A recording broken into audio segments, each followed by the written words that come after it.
everybody was telling me, I was the last one out of my friends anybody thought would get married.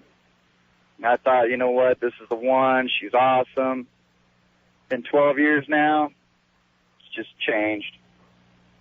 What happened? Oh, the controlling, the nagging, you know, can't go out with your friends. Sunday football, that was a waste of time. Come home and have to listen to it. When did it start? Oh, just right around after my daughter, my youngest, was born. Yeah, there you go, because they know that you're locked in now. Bam. You know, I'd take my son everywhere. She just knew the relationship that we had, and daughter comes along, bam, lockdown. Oh, boy. And, of course, you have tolerated it like the other guys I talked to. Oh, yeah. Oh, yeah. She's asked me, you know, plenty of times, oh, you're going to leave me, this and that. And I said, you know what? I got tired of hearing that. I told her the day that my youngest turns 18 that start worrying. Unbelievable. Yeah. And so now you have that sound of a beaten dog. I'm getting there. You know, you're there. You can't, yeah. you're the frog in the pot of boiling water. You can't see it yet. Oh, it's steaming. Just before the boil. Oh, boy. You know it. I see. I used to listen to you years ago, and before I even listened to you, that's how I lived my life. You know, I was a teenager, man. I mean, even after I turned 18, life was mine. 20 years old, found the right one, or thought I did.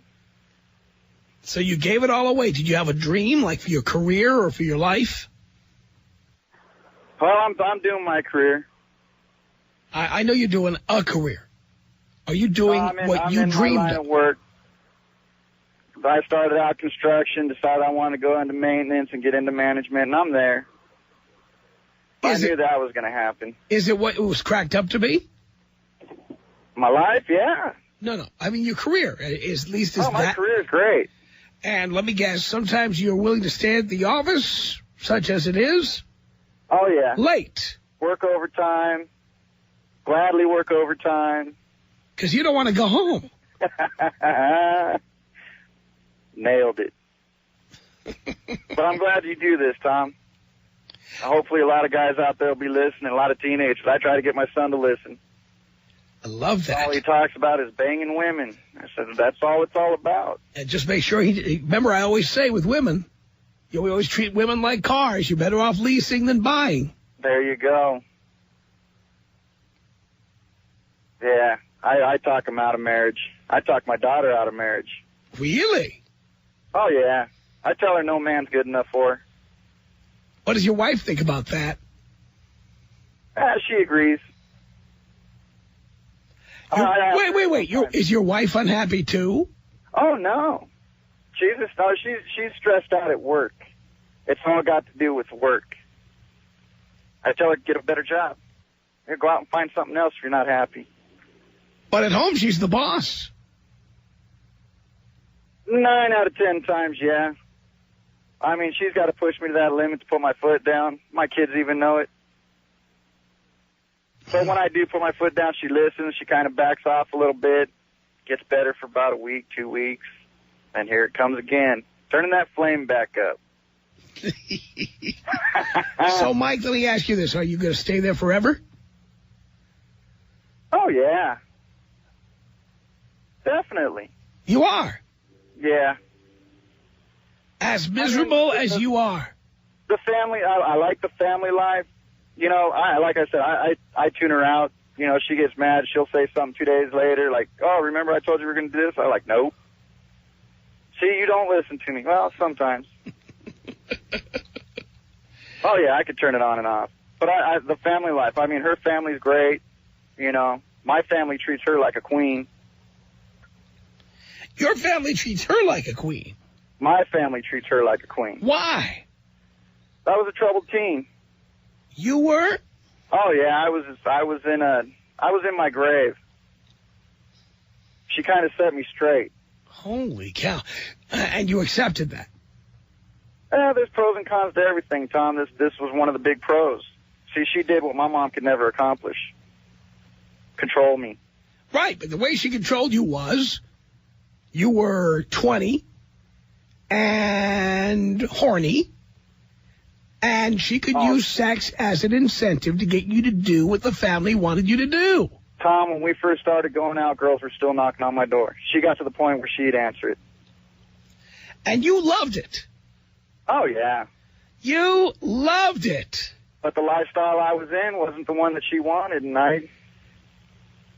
it's a lot deeper than just banging women. Yes. Does your wife go around bragging to people that she has you trained? Oh, no. You know, a lot of the guys I talk to tell me that. See, how she talks about me to her friends and then talks to me, two different sides of the fence. I'm the man. Towards her friends, I'm the man. You know, when she goes out with the girlfriends and she wants to come home, she'll call me up and say, well, just show up. Make me look like the bad guy.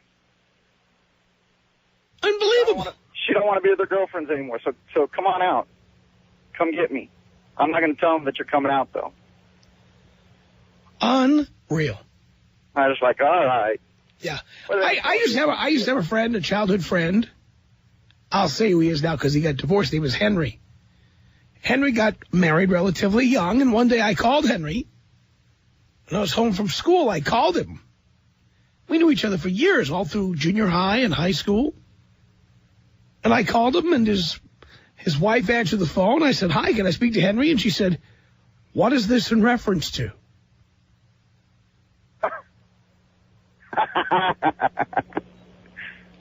Like, what is this? Nothing there. What is this in reference to? Yeah. That's amazing. I haven't let it get that far. You're only you're only 34, Mike. What's that? You're only 34. Oh, I know. Like I said, it's the bitching and nagging that comes with the long-term relationship. I'll put it to you that way. Short-terms are great. As soon as the bitching and nagging starts, you can get out. You go in for the long haul, you got to work at it. Everything takes work. You want a car to run forever, you got to work on it. I wouldn't change it for the world. Like I said, there's no reason I should even be walking the earth today if it wasn't for her. No. That's How? the pro. That's ridiculous. That's the pro. That's crazy.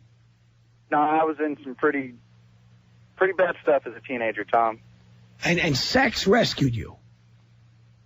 Oh, not so much the sex. Well, the sex was awesome. That's what rescued you. You did what she said because she was a good piece of ass back then. Oh, yeah, she was. She still is. That's the only reason. There ain't nothing she wouldn't do for me.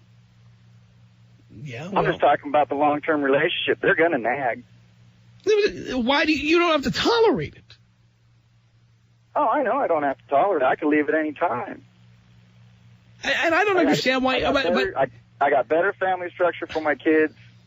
Don't get me wrong, Tom. I agree with every word you're saying, and tell the younger generation out there, you know, it's not a good life. It's not a fun life.